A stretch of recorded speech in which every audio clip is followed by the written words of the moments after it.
Hare Krishna, welcome everyone to our Srimad Bhagavatam overview class. We'll begin with our prayers.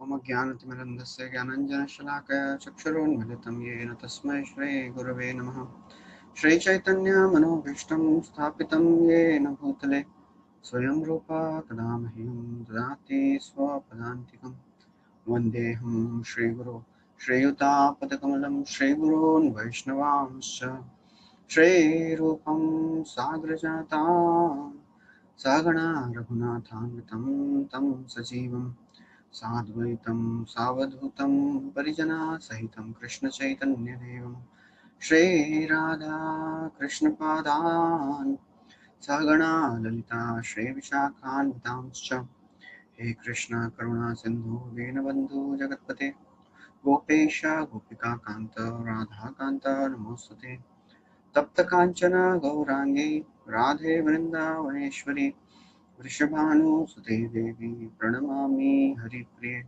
वाञ्छाकल्पतरुभ्यश्च कृपा सिन्धुभ्य एव च पतितानां पावनेभ्यो वैष्णवेभ्यो नमो नमः नमो विष्णुपादाय कृष्णपृष्ठाय भूतले श्रीमते भक्तिवेदान्त स्वामी निति नामिने नमस्ते सरस्वती देवे गौरवाणी प्रचारिणे निर्विशेषा शून्यवादी पाश्चात्यदेशतारिणे जय श्री कृष्ण चैतन्य प्रभु नित्यानंद श्री अद्वैत गदाधर श्रीवासदि गौरभक्तवृंद हरे Krishna Krishna Krishna Hare Hare Hare Ram Ram Ram Hare Hare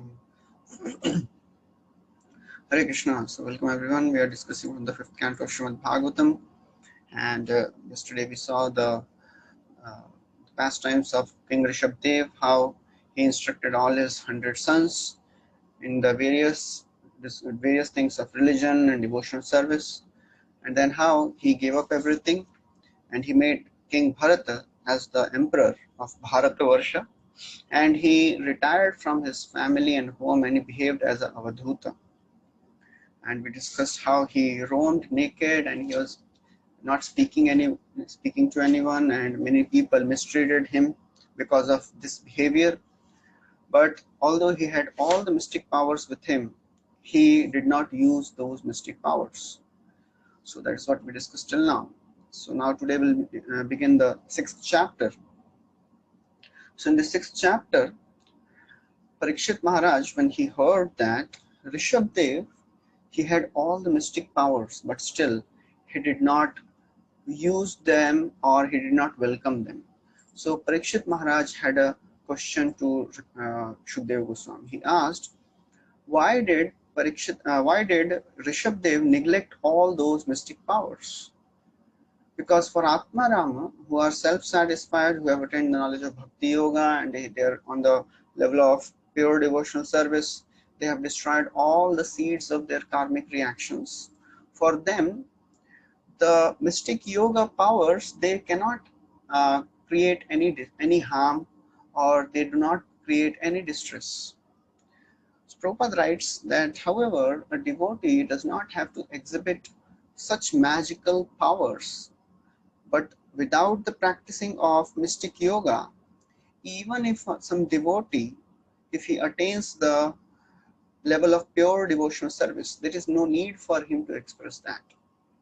One time, a famous magician, P.C. Sarkar, he came to meet Srila Prabhupada in Vrindavan, and he was showing all the various types of magical feats, and everyone was amazed.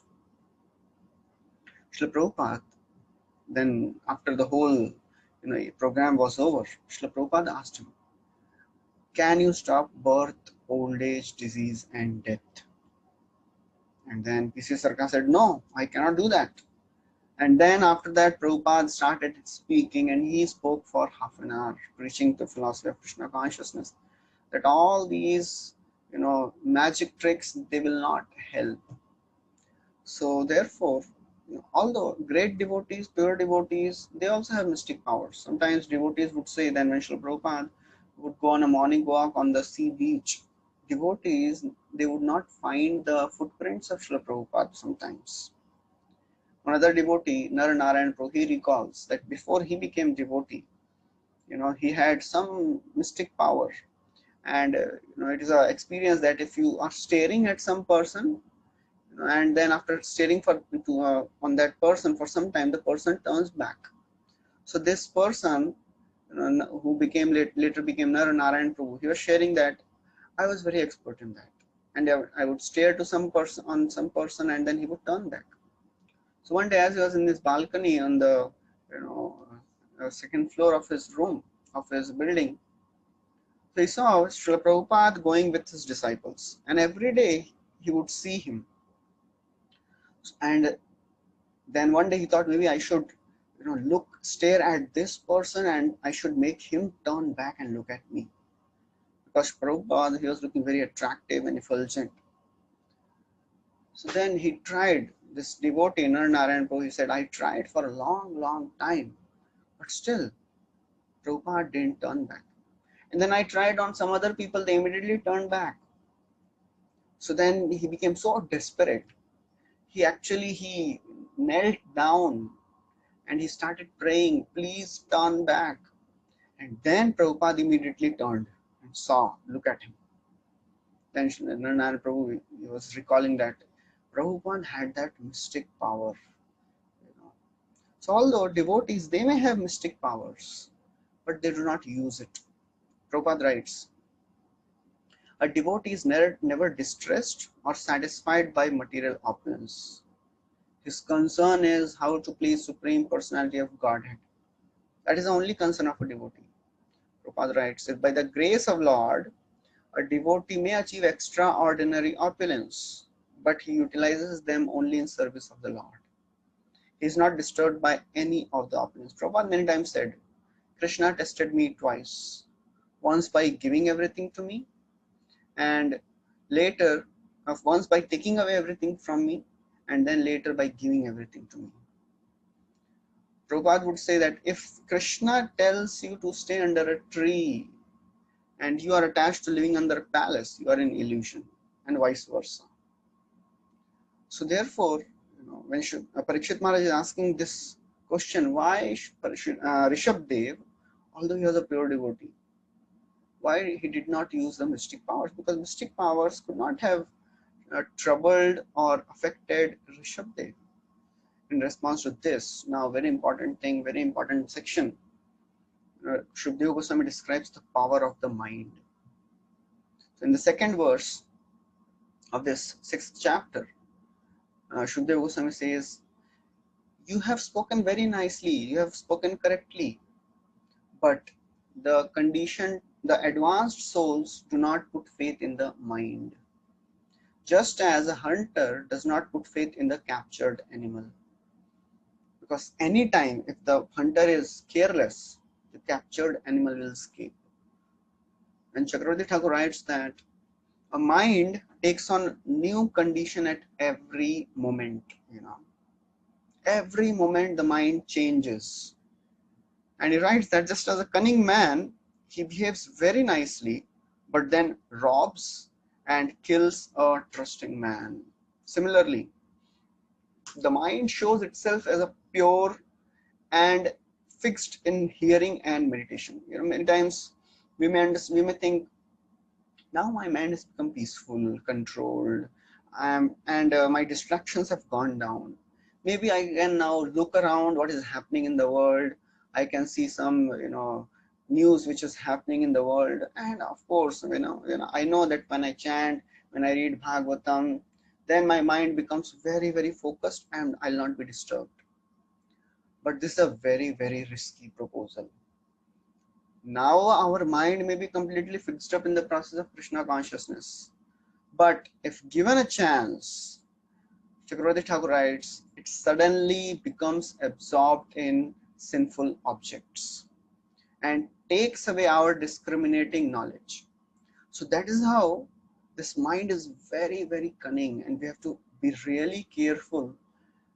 One should not trust the mind, and one should not look at and explore the sense objects, explore the things which are there in the world, because mind can go against our Krishna consciousness anytime. So that's why Shukadeva Goswami says that one should be very, very careful while dealing with the mind, because mind will give an n number of options many times how to postpone Krishna consciousness.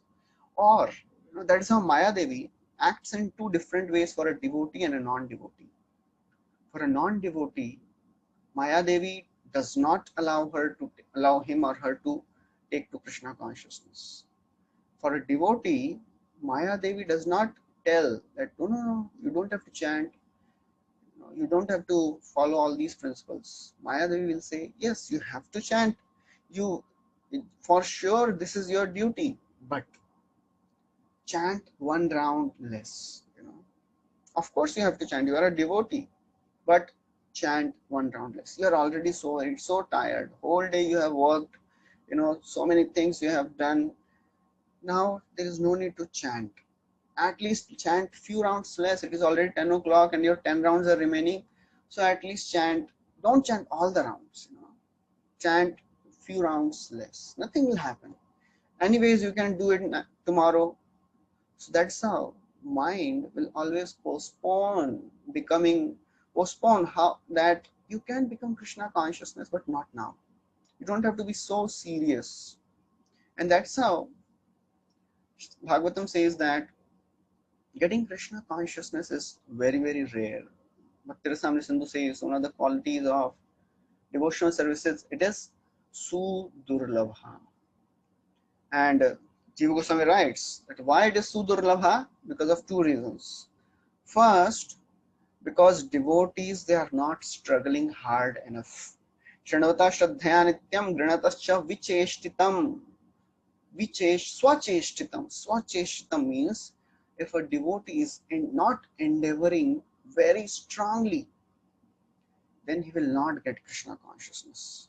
If you are not reading Bhagavatam and studying Bhagavatam, one time somebody asked, Prabhupada asked somebody, are you reading my books? And he said, Prabhupada asked, are you studying my books? So this devotee said, yes, Prabhupada, I am reading your books every day. Prabhupada said, I didn't ask you if you are reading. I asked you, are you studying my books? And Prabhupada was very emphatic on the difference between reading and studying. He emphasized that we know every shloka and meaning of every word of every verse. Just memorizing verses will not solve the problem. So that's how pure devotional service is rare. And secondly, why it is rare? Because Krishna does not give pure devotional service so easily. So therefore, Shukadeva Goswami says that mind can cheat you at any moment. Therefore, a spiritualist never trusts mind. And then he says that one should never make friends with unsteady mind. If the mind is unsteady, the same verse in Bhagavad Gita also says, if mind is a best friend, if it is controlled. If it is uncontrolled, it is worst enemy.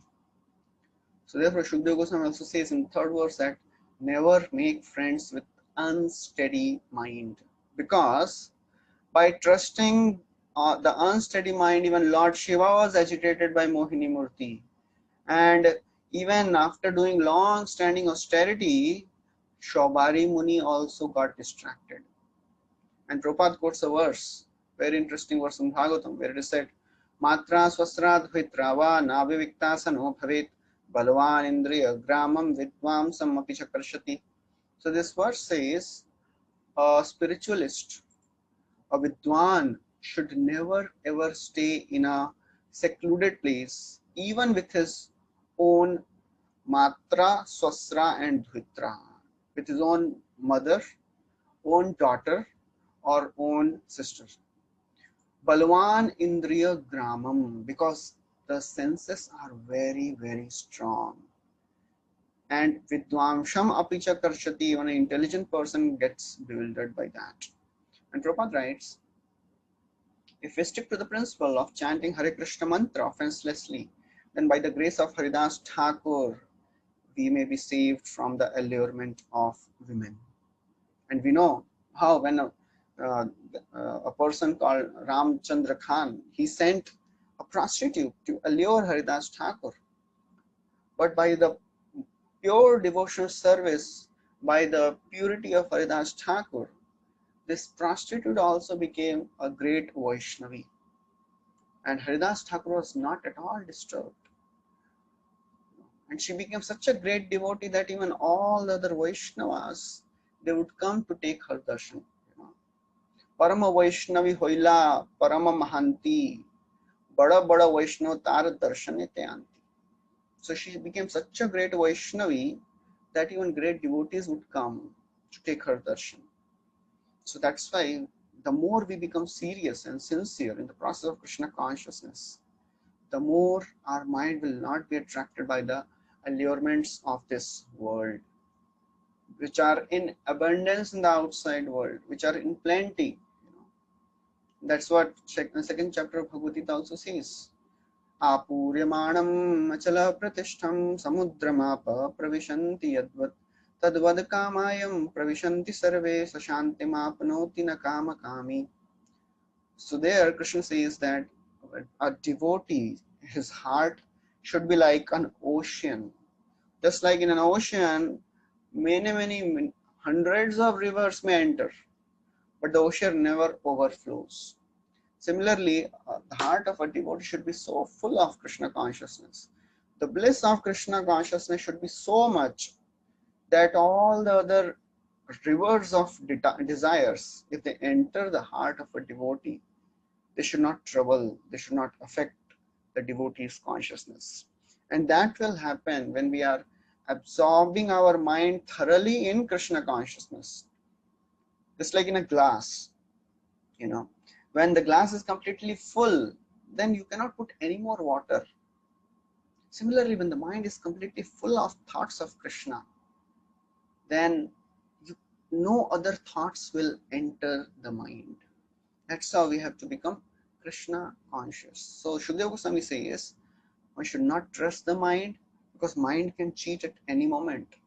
And mind is like an unchaste wife. He says that mind gives facilities to the enemies like lust, anger, and greed. So these are the three. So the mind is one of the places where lust resides. Indriyani manobuddhir asya adhishthanam uchyate. So therefore, Shukadeva Goswami says mind gives the facilities to the enemies like lust, anger, and greed. And when given a chance, if a yogi trusts the mind, then what will happen?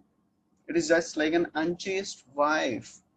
So if the wife has a relationship with other women, other man, then the paramour of that wife, he will come and he will kill the husband. So therefore, if a devotee is not so very careful, mind will destroy the devotee. And Prabhupada writes how a woman should be protected in all the phases of the life, and that's how they'll remain chaste. And he says that he quotes Srila Bhaktisiddhanta Saraswati Thakur. Bhaktisiddhanta Saraswati Thakur, he would say that in the morning, our first business is to beat the mind with shoes 100 times. And in the night, before going to bed, again one should beat the mind with broomstick 100 times. So what does it mean? Beating the mind with shoes and broomstick.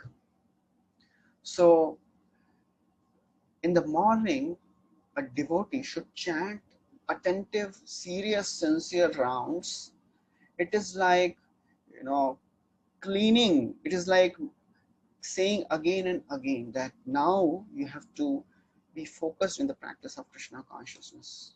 And then throughout the day, when you are engaged in various activities of your life, you may gather some more outside impressions in the evening. What you should do, you should clean those impressions which are like the garbage, which are like the dust, again by chanting the names of the Lord. Cheto darpanamarjanam bhava mahadavagni nirvapanam.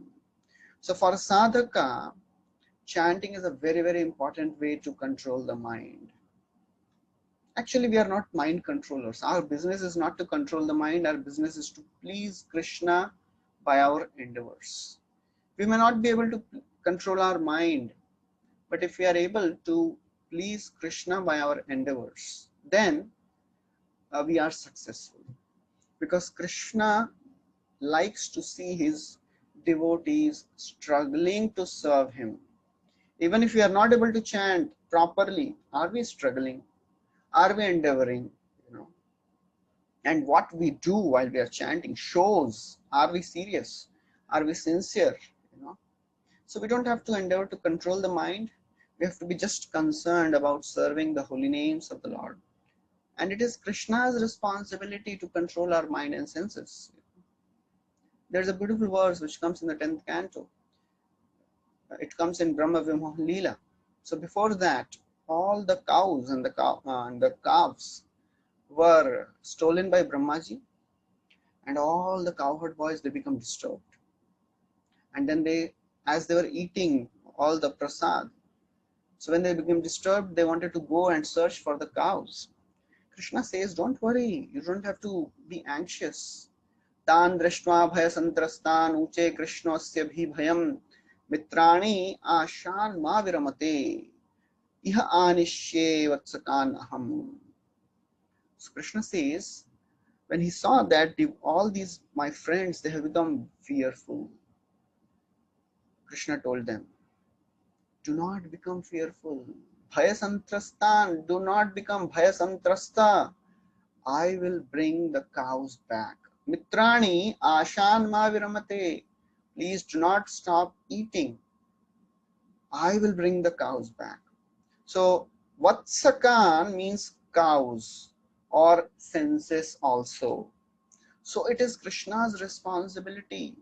If we are engaging our mind in service of Krishna, if we are engaging our body in service of Krishna, then we should not be concerned, where our senses are going. Of course, our senses will be brought back by force in Krishna's service if we are serious and sincere enough. That is Krishna's responsibility. And then Shukdev Goswami says that mind is the root cause of the 6 enemies.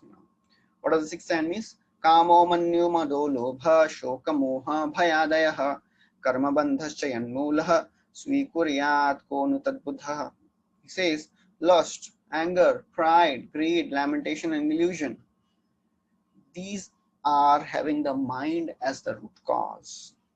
So from mind, all these enemies, they arise.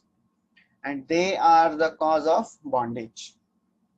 Therefore, a learned man should not put trust in the mind. So in these 5 verses, in these 4 verses, Shukdev Goswami just went off track because Parikshit Maharaj asked a question why Rishabdev did not accept the mystic power. So again he came back, he returned to the same main topic, and he described how Rishabdev, he gave up his body. So Shukdev Goswami says, just to teach the yogis how to give up this material body, Rishabdev assumed the dress and the language of an avadhuta. Who is an avadhuta? Who acts as a dull, who acts as if he is materially bound. Although Rishabdev, we just discussed yesterday, he was the king of whole Bharat Varsha. He was Akhila Lokapala Lalamaha. Actually, he was the head of all the rulers of the universe. Akhila Lokapala Lalamaha. But he acted as a dull man. And in this way, he concluded his pastimes on the earth. So Rishabdev, although he was a supreme lord himself, he had no material body, he was transcendental, but still he behaved like an ordinary man.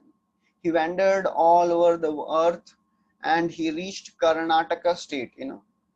Karnataka is in South India, right? And there he passed through the regions of Konka, Venka and Kutaka. Finally, reaching a forest near Kutakachala, he reached this place and he moved naked with hair disheveled like a madman. He would put stone in his mouth, and in this way,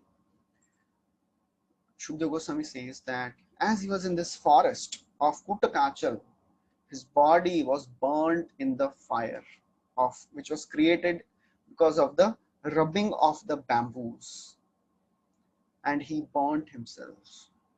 So Prabhupada writes, while fire, and Chakravarti Thakur writes that fire, while it was burning the gross bodies of the trees and the animals in the forest, Rishabdev actually liberated these animals.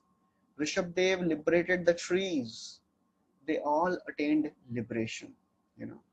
So then, Shukdev Goswami says that there was a king of this Konka, Venka, and Kuchaka. His name was Arahata. So Arahata, he will hear about the activities of Rishabdev and bewildered by Kali Yuga. So he is talking about future now, you know. So this is all happening in Satya Yuga. So now Shukdev Goswami is prophesying. He's saying that there will be a king called Arahata. And Arahata, he'll hear about the activities of Rishabdev, and because he would be bewildered by Kali, so he will imitate Lord Rishabha's principles, and he would concoct a deviant system of religion. And Kupatha Pakhandam, you know, it will not be a bona fide religion, it will be a deviant religion. It will be opposed to Vedic injunctions.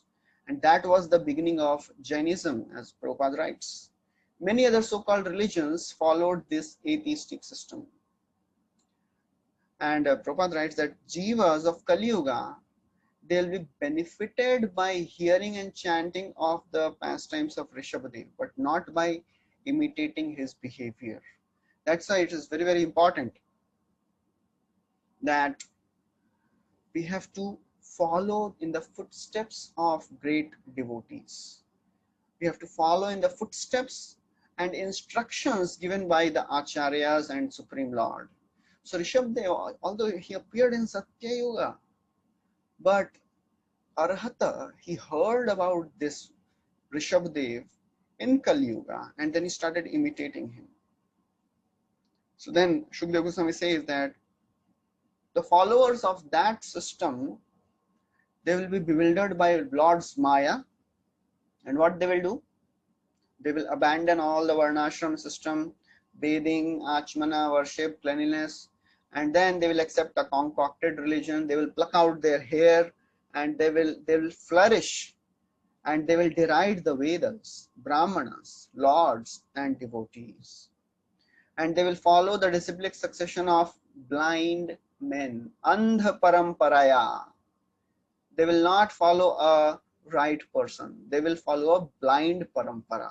And the result will be they'll fall down to the darkest regions of existence.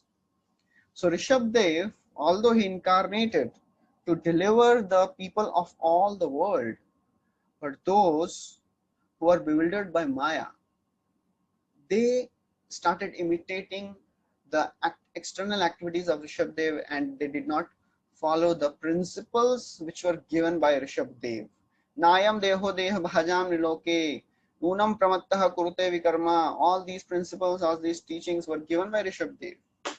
So Prabhupada writes in the 12th verse purport, the symptoms of Kali Yuga are predicted in 12th canto, and he quotes one verse, Lavanyam Keshadharanam. It is, and Prabhupada writes, it is predicted how fallen souls will behave. And then Prabhupada writes, Jains, they refer to Lord Rishabdev as their original preceptor. But if such people are serious followers of Rishabdev, they must also take his instructions. And then Shukdev Goswami says that Rishabdev's activities is glorified by many sages. So Rishabdev, he was such a great king. He was the ruler of whole Bharatvarsha. And because all the inhabitants of Bharatvarsha, they were accustomed to glorifying the auspicious activities of incarnations of Lord like Rishabdev, they attained all perfection. And Prabhupada glorifies the Bharat Bhumi te Manishya Janma Hilayar Janma Sarthak Kari Kar Paropukar. So Bharat Bhumi, which is mentioned here, it's not just our India. It is not just this world. This is whole Bharatvarsha. We'll see in our, some classes further. What is a Bharatvarsha? This is a whole Jambu Dvipa. some part of Jambudvip is called Bharata Varsha. It is not just India. It is not just this earth. And then Prabhupada quotes also Sri Madhvacharya, and Madhvacharya also recognizes the land of Bharata Varsha. We will discuss the prayers of the demigods, which it comes in further chapters of this fifth canto. Kalpa isham sthana jayat punarbhavat shanayushat bharat bhujayovaram. So the demigods, they say, a short life in the land of Bharatvarsha is preferable to a life achieved in Brahmaloka for millions and billions.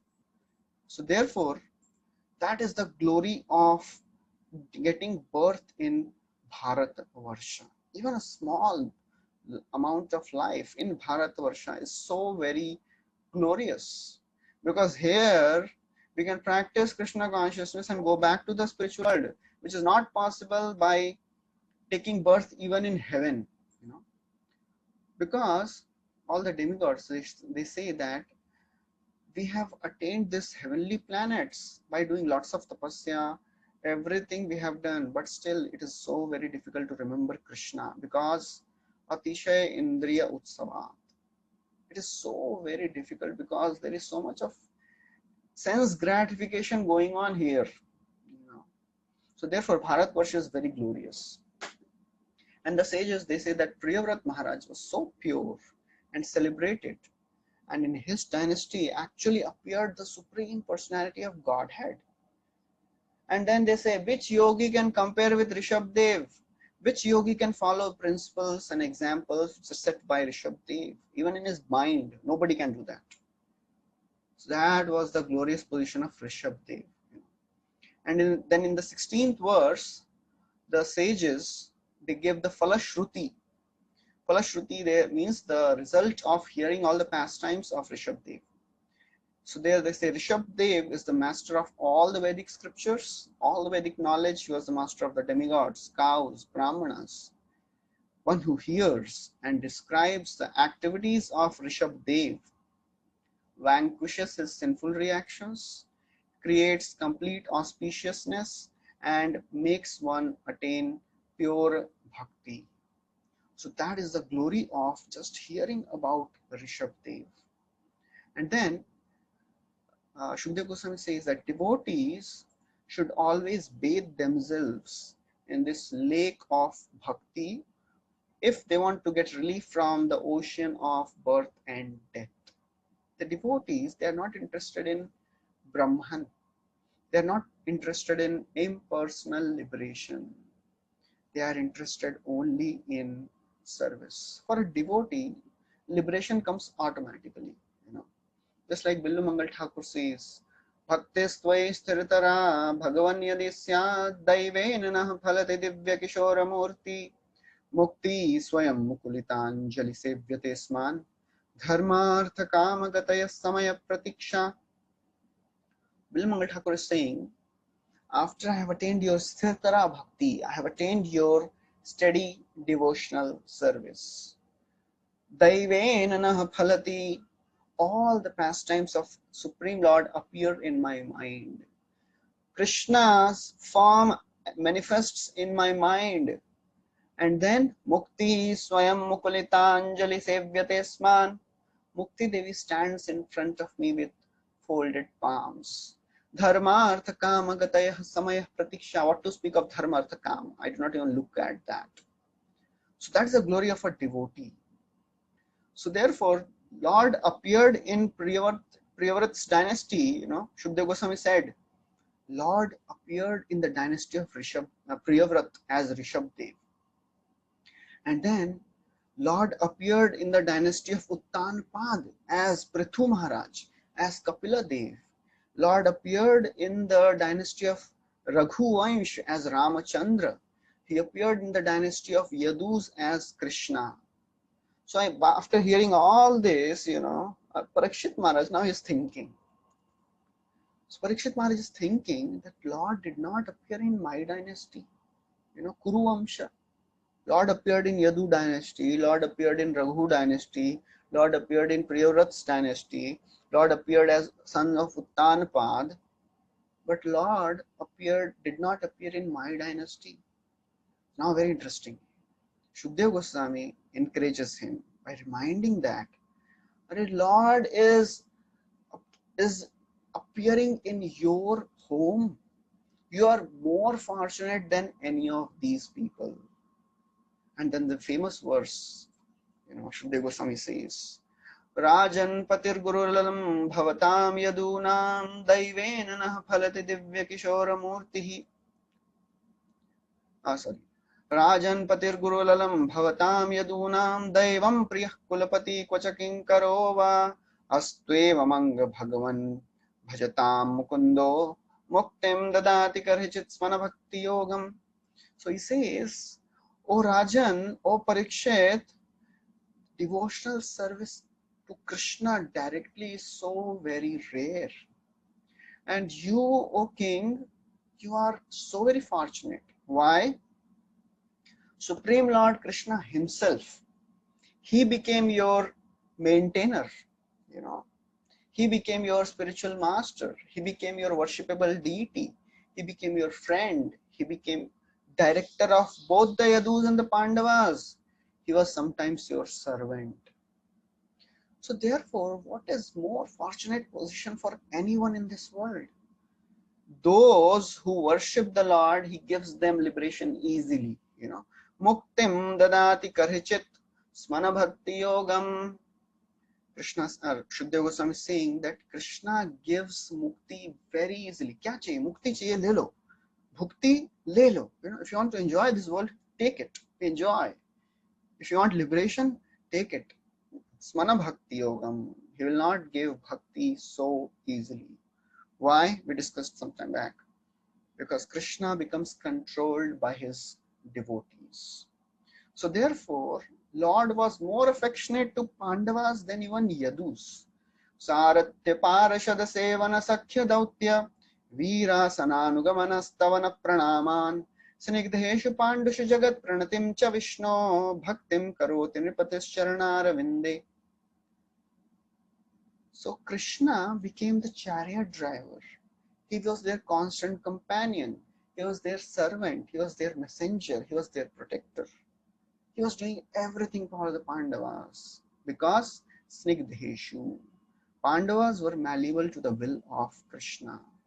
So if somebody surrenders his life for Krishna, Krishna becomes purchased by that person. So therefore, Lord was more affectionate to the Pandavas.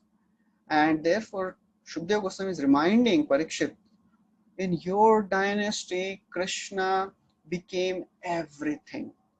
So therefore, you are even more fortunate. Prabhupada writes in the purport, he says that indeed, Lord Krishna was indebted to Pandavas' devotional service. So sometimes he acted as their messenger. He guided them through many dangerous conditions. Therefore, Parikshit Maharaj should not have been saddened because Lord Krishna did not appear in my dynasty. And then he says, we offer obeisances to Rishabhadev, who was fully aware of his identity. He was self-sufficient. He was not desiring any external sense gratification. And out of his causeless mercy, he taught the self's real identity and the goal of life. So that is the 6th chapter ends. Now the 7th chapter begins, that is entitled, The Activities of King Bharata. So this chapter describes how King Bharata, with his strong determination, worshipped the Supreme Lord, performed so many sacrifices when he was at home, and then ultimately he retired, and then he went to the forest. So therefore, it is now described that Rishabdev, after he left, he made Bharat Maharaj as the king. And who was Bharata? Bharata was Mahabhagavata. He was a great devotee of the Lord. He was a pure devotee. He was a Mahabhagavat. So when Bharat Maharaj was enthroned, he started ruling the kingdom very nicely. He married Panchajani.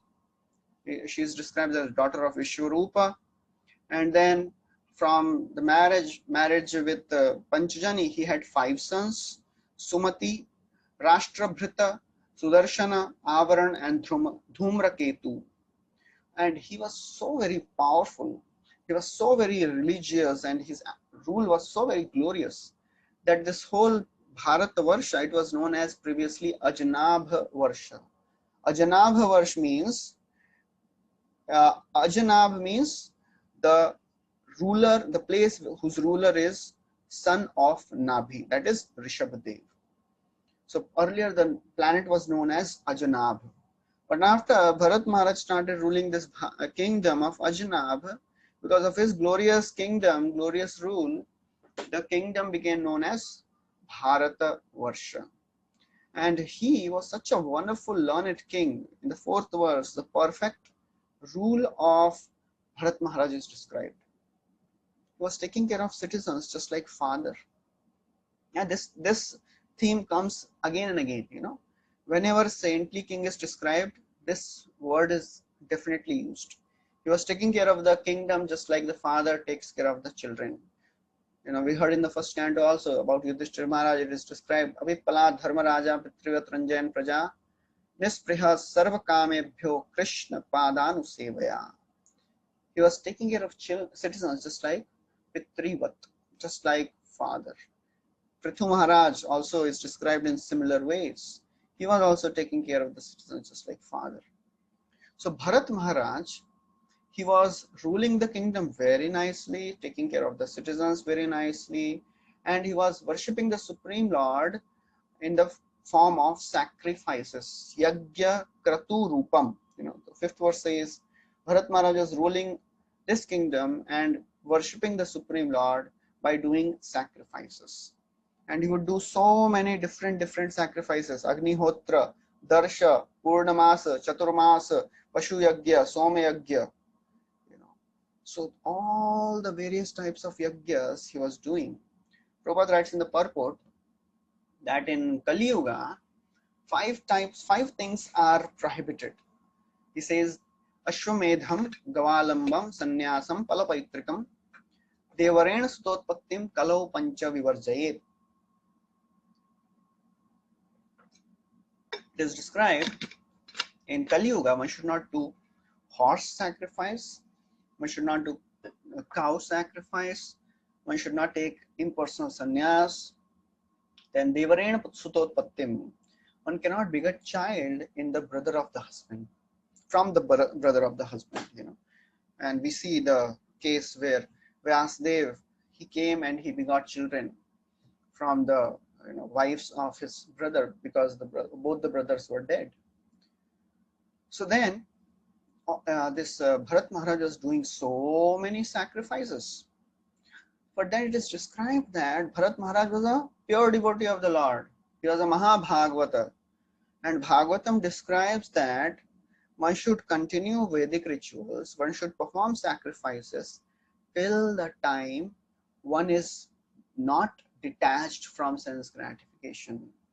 And if he has not developed faith in hearing and chanting, then he should do his prescribed duties. So now many times devotees ask, should we do Shraddha? Now Shraddha Paksha is starting from today. So devotees ask, do we have to do Shraddha? Do we have to do all these mundane rituals? No. So now this is the answer, which will be described. So, some people ask that Bharat Maharaj was a pure devotee. Why does he have to do all these materialistic yagya? Tavat karmani kurvite na nirvidyeta yavata ya mat katha shravanado va shraddha yavan na jayate.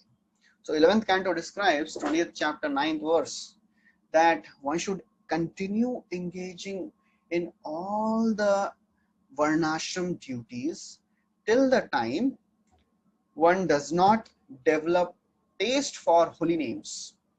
Mat katha shravanado va shraddha yavanna jayate. Till the time one does not develop taste for my pastimes, my name, he should continue doing his varnashram duties. But Bharat Maharaj was a pure devotee. He was qualified for a pure devotion. So why he was performing all these material sacrifices? Which was meant for karmis. All these sacrifices, they are meant for karmis.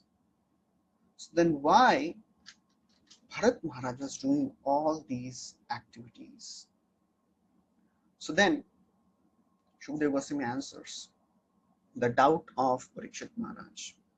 He says Bharat Maharaj, he was free from all the material contamination, such as lust, anger, greed. But when he was doing sacrifices, what was his consciousness? So as a devotee practicing sadhaka, first of all, we should think, we should analyze, am I pure devotee? Have I developed taste for name, form, pastimes of Krishna? Then I do not have to do any of these activities. This is the first thing. Secondly, when we are doing these activities, we should do it, because if we don't do it, it will create unnecessary hassle. So many of the people will say, just see, this person has given up all his Vedic rituals, family rituals, जो भी घर के संस्कार हैं सब छोड़ दिया. He came to Krishna consciousness and he gave up all his puja and all his, he gave up his pitri devata, his kula devata, all his, he gave up all these activities. Why? To create unnecessary unrest. Just do it. But what should be the consciousness? Bharat Maharaj, he was doing it. All the activities, all the sacrifices, he was doing it. But what was his thinking? He was thinking that all these sacrifices, when he was offering oblations to different devatas, he was thinking that these devatas, they are the different limbs of Lord Vasudeva. And he considered that the result of all these sacrifices are offered to Lord Vasudeva. Ultimately, Lord is the ultimate enjoyer of all the sacrifices. It is Yajna Bhuk. Yajnarthat karmananyatra lokoyam karmana bandhanai tadartham karma kaunteya mukta sanga samachara, Bhagavad Gita Krishna says in 3rd chapter. Yajna should be meant for satisfaction of the Supreme Lord. So Chakravarti Thakur writes that Bharata, he understood that Supreme Lord, although he had no desires, he was free from any material desires, he did not want the results of all the activities, but still he was doing all the activities because he did it through the representatives, and he did not have much faith in all these activities. This is a very, very important thing. We may do Shraddha, we may do some rituals which may look mundane, but just to keep the relatives, keep the society peaceful. And if there is peace in relatives and society, we can also practice our Krishna consciousness peacefully. So Bharat Maharaj, he did not have faith in all these actions. And Chakravarti Thakur quotes a verse from the Bhagavad Gita 8th chapter, last verse. Ashraddhaya hutam dattam tapastaptam kritam chayat asadityuchyate partha nasat pretyano iha. So it is described, 13th chapter, one of the last verses. Ashraddhaya, without faith, if somebody does sacrifice, does some tapasya, gives some charity, anything, if somebody does without faith, it will not give any result. So Bharat Maharaj, he was not having all this faith, any faith in all these material activities when he was doing, because he knew surrendering to Krishna, worship of Krishna is a supreme. And secondly, when the priests, they would offer the various articles. For example, when the priests would say, Indraya Swaha, so he would think, Bharat Maharaj would think this is the worship of the arm of the Lord, because who is Indra? He is the arm of the Lord. When priests would say Suryaya Swaha, he would think this is the worship of the eyes of my Lord. So that was the consciousness of Bharat Maharaj. And that should be our consciousness when we have to do some of the rituals. Because first of all, we are not a pure devotee. Till the time we are not pure, we have to do. Tavat karmani kurvite na nirvidyete yavata mat katha shravanado va shraddha yavan na jayate. And even if we think we are pure, still we should do it just to maintain peace in the family and the society, thinking that we are offering it to the Supreme Lord. So then Shukdev Goswami says that Bharata, his bhakti increased day by day, although he was doing all these activities, his devotion to the Supreme Lord Vasudev was increasing, and he was developing love of God, and he would worship, he would meditate on the beautiful form of the Lord, who is decorated with Srivatsa, Kaustuba, jewel. He would wearing a garland, holding conch, disc, club, and lotus. All these he would think about. And then from the 8 to 14 verses, Shukdev Goswami describes how Bharat Maharaj retired, and then he retires from all his worldly duties, and he performs austerities at Pulaha Ashram. So then, how many years Bharat Maharaj ruled? He ruled for 1 crore years, 1 crore, 1 crore years he was ruling the kingdom of Bharatvarsha. After ruling for 1 crore years, he retired from family life.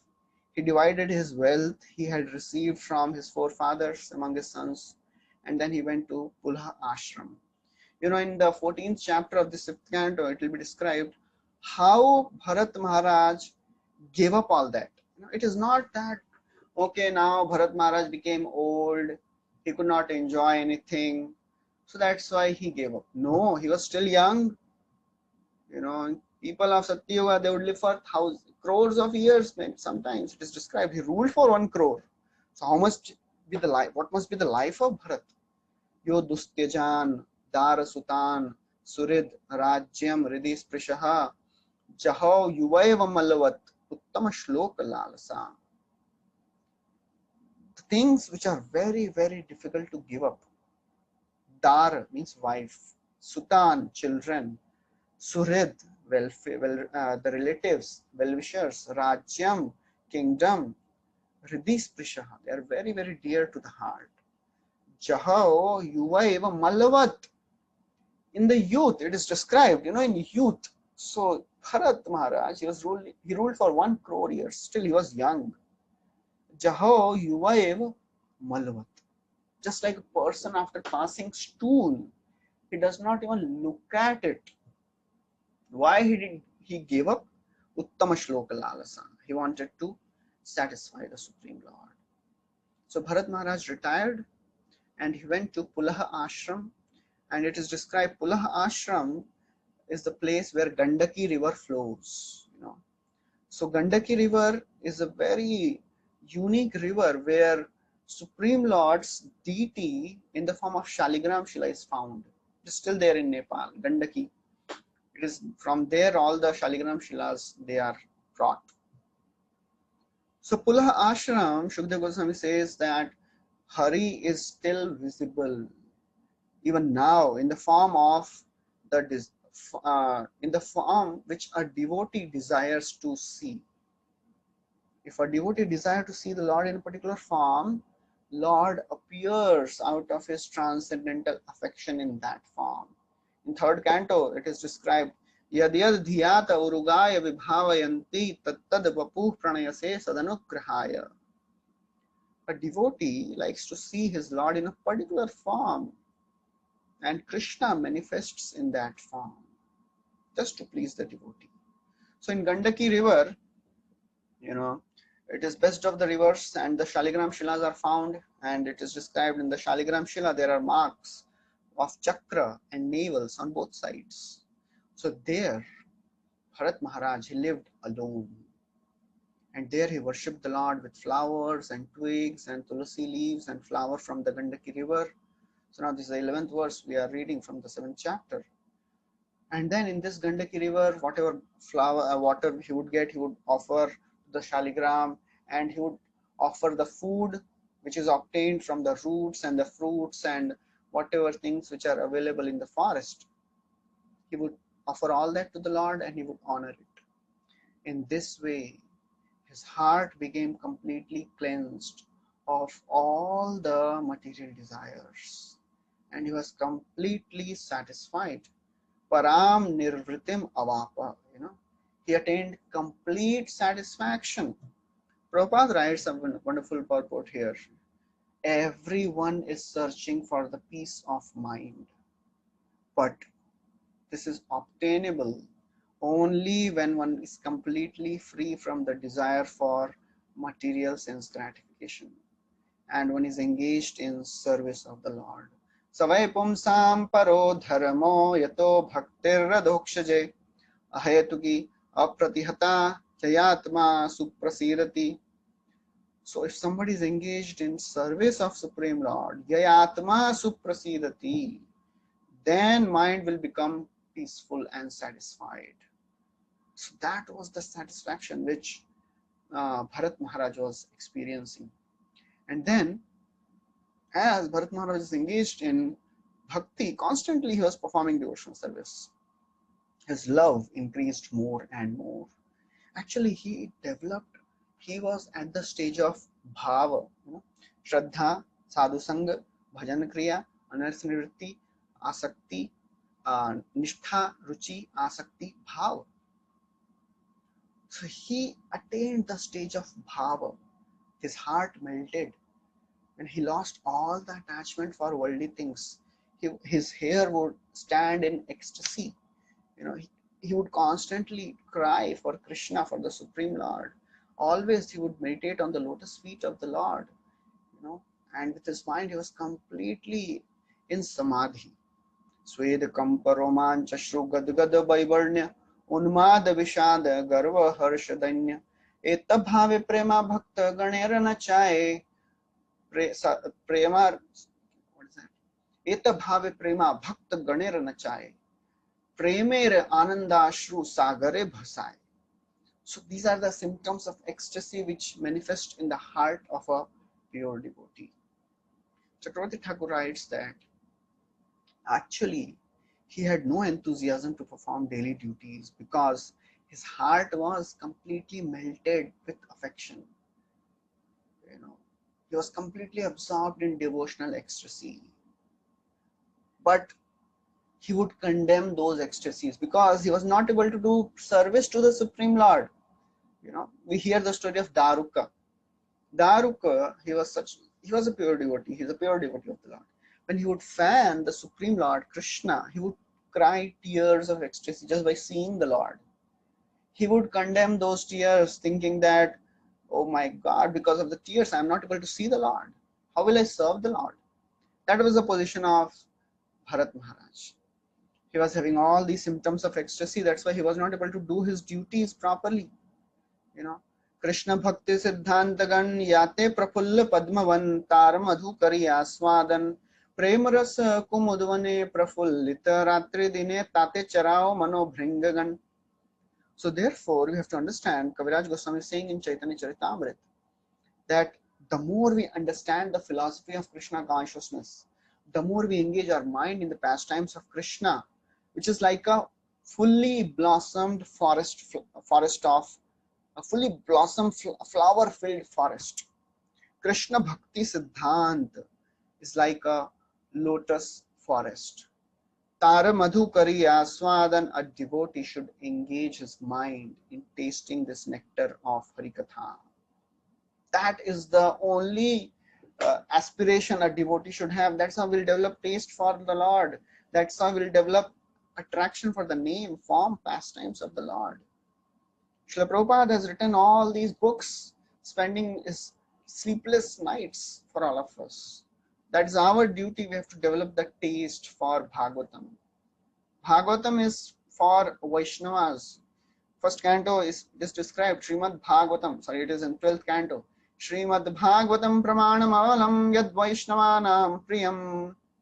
Srimad Bhagavatam is Pramanam Amalam. And it is Vaishnavanam Priyam. It is dear to Vaishnavas. So if we call ourselves as Vaishnavas, Bhagavatam should be dear to us. So if we love Bhagavatam, that means we are eligible to be called as Vaishnavas.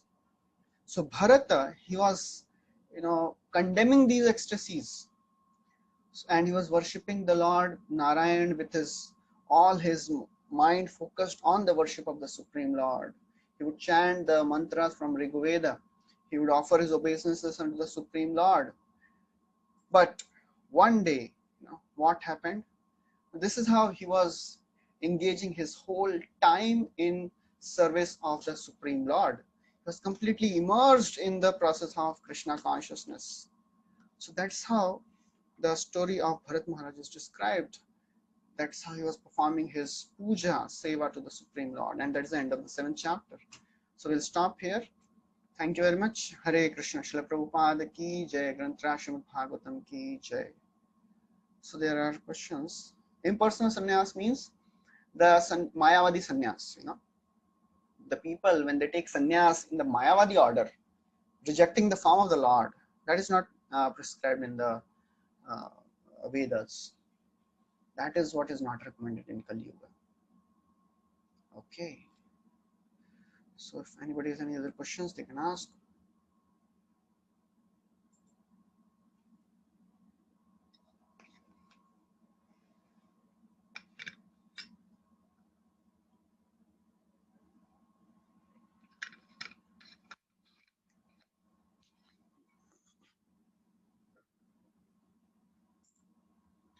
So we'll stop here. Thank you very much. Hare Krishna. Srila Prabhupada ki jai.